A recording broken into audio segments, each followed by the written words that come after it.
What's up everyone, Toshi here. As you can see, I have Bronya on the screen in front of you all, and this is probably my favorite character in the whole game. There's reasons why, and that was one of the reasons why is when she had the flustered face. Anyways, in today's video, I want to go over exactly what I meant to try to convey in the previous video, right? When we went over Jing Wong, and as it stands, right, you've been seeing videos on YouTube telling you that you should skip in the thumbnail title, whatever you want to call it, that you should skip Jing Wong, and whatever the case may be, whether that is there's other characters on the way, right, like Silver Wolf, Luacha, who are both very good characters in what they do, right, in their own niches. Silver Wolf probably being the best character that is going to come out in the near future. Kafka also coming out, who is a very highly anticipated character with all the Kumars and the people, I should not be using Kumar as a derogatory term. All the people that are very interested in what she provides as an RR character, right? You should factor enjoyment first and foremost.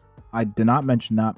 Enjoyment first and foremost. If you enjoy playing a game a certain way you play it, then continue playing the game the certain way you play it. I just want to get across in the previous video that if you choose to play the game as a min-max hardcore experience, you're going to be very disappointed long term.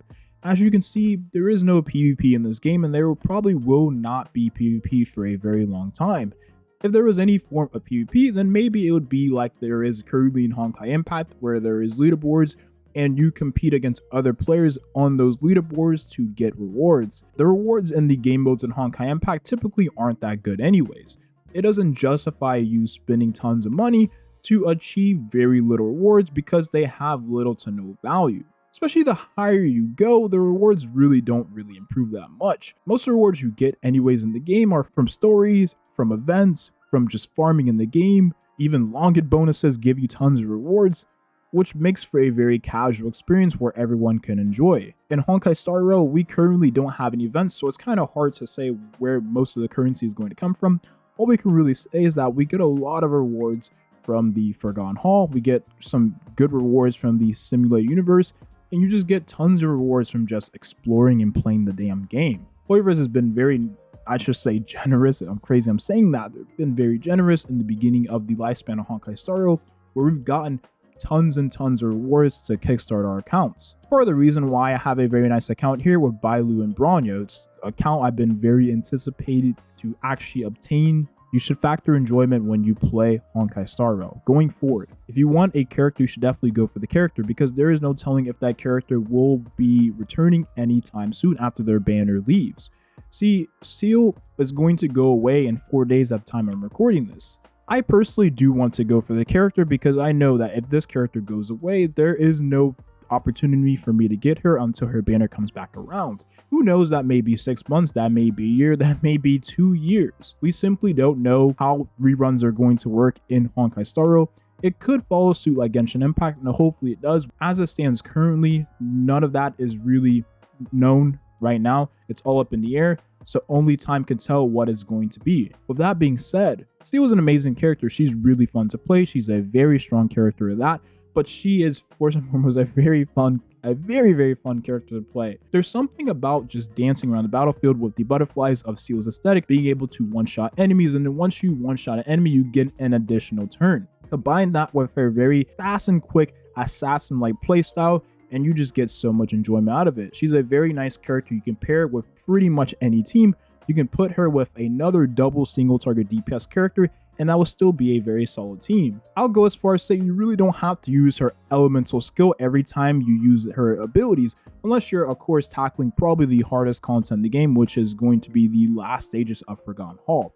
Then you probably will want to focus a team just around Seal and Seal only. I personally consider Seal to be a very fun and enriching and rewarding character to play.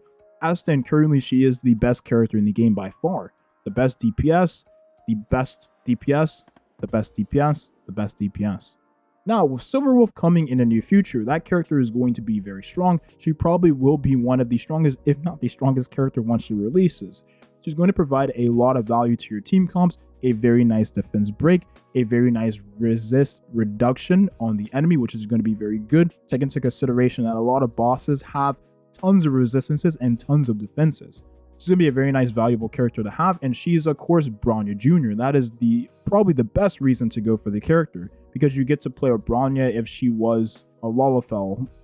That is simply for the people that get enjoyment out of meta. See, if you want to play with the best available characters in the game currently, which is what meta typically stands for, then that's typically how you would view the game. You go for the characters that are the best that you can obtain at the current point in time. Current characters that are strongest is going to be Bronya, Bailu, and Seal most of the time.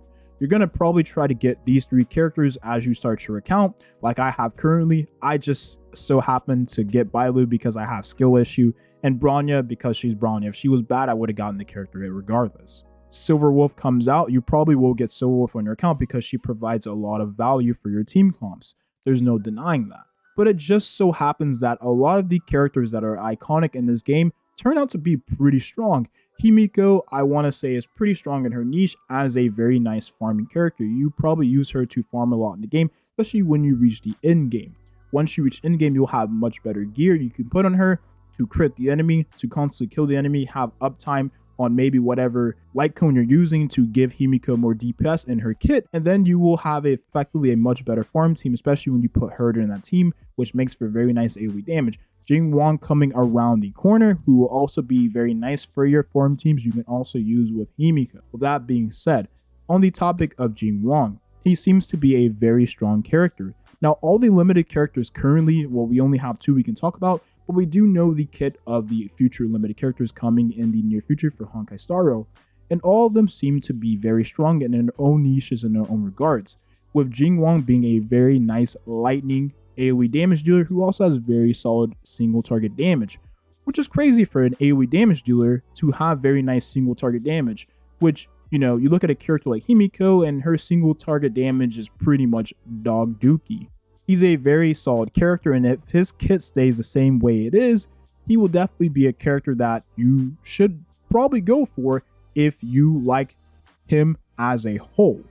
Not just the way he looks, but the playstyle he provides. With that being said, he provides a kind of playstyle that we have yet to see any other character do in the game currently. We know he does AoE damage, but he summons a giant stand that pretty much does most of his damage. Now, if it works how it says it works, it probably will be just a standalone stand. It probably won't be no different from an AoE damage dealer. It's just the fact of the matter is, if Jing Wong dies, then the stand also dies with the character. So think of it like that. It's just a kind of reincarnation of the character, but just in a giant form.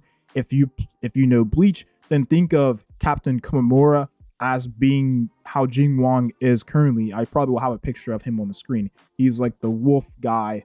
Not the wolf guy, yeah, well, he is the wolf guy of Bleach. You've probably seen him before. I want to go ahead and wrap up this discussion with this. Whatever enjoyment you find in the game, definitely go for it. I think whether that is a specific playstyle, whether that is a specific design of a character, whether that is, you know, getting higher damage numbers on the screen, maybe you like seeing large screenshots of numbers on the screen. I too was like that at a point when I play Genshin Impact. I really do enjoy Hu Tao because she provides a lot of giant numbers on the screen, especially when you get 100k charge attack vapes. With her, it is very dopamine inducing, I will say that. But what I really want to hit home in this video as a wrap up here is the fact of the matter is, you should definitely just go for a character that you seem to enjoy throughout and through most. I don't know if I'm saying that correctly. The end game we have is not a good metric of whether or not you should be chasing the strongest available characters in the game. Having that mentality as it stands currently is going to be detrimental for you long term.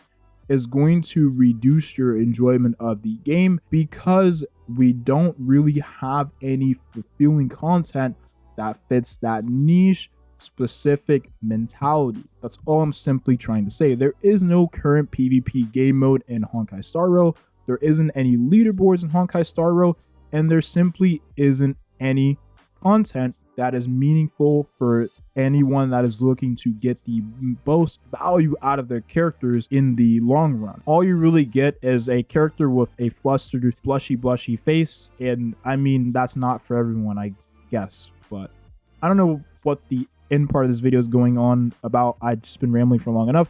Hopefully this video made a lot of sense. I kind of want to explain the thought process of what I was trying to convey in the previous video. Also wanted to kind of describe both sides and kind of understand why people would feel the way they feel about certain characters, about how they want to pursue playing Honkai Star Rail, and maybe how they want to kind of explain how they view the game as, if that makes sense. I just want to kind of convey in this video that having that mentality of getting the strongest available characters at all times is probably going to hurt you more than you realize in the long run. Only simply because of the formula of Honkai Star Rail as it stands currently is going to follow suit of Genshin Impact. Now, of course, this could change. It could very much so have a mix of Honkai Star Rail, have a mix of Honkai Impact and a mix of Genshin Impact, which makes it to be, a pseudo hardcore game, which in then turn you could argue, well, you should get the best available characters at all times because you never know when you're going to need that character. That is very much so understandable, but Hoyoverse would simply never sabotage their game like that. I don't think they will ever make another Honkai Impact game simply because they understand that casual is the way to go with their games because that is what brings in the most money. I was going to say bacon, but I don't think most people know that means money in American terms. Anyways, it's going to be the video here. Thank you all for watching. If you watched to the end here, I hope to make more ramble style videos like this, where we talk about simple topics that are pretty much hot at the time. And we kind of try to see sides in that heated topic and try to piece together something and find a form of a conclusion in some way, shape, or form. Of course, if you disagree with me, let me know in the comments section down below. Even if I don't respond to your comment, trust me, I read every single comment. I read all of them. Thank you for watching. Have a great rest of your weekend. Peace.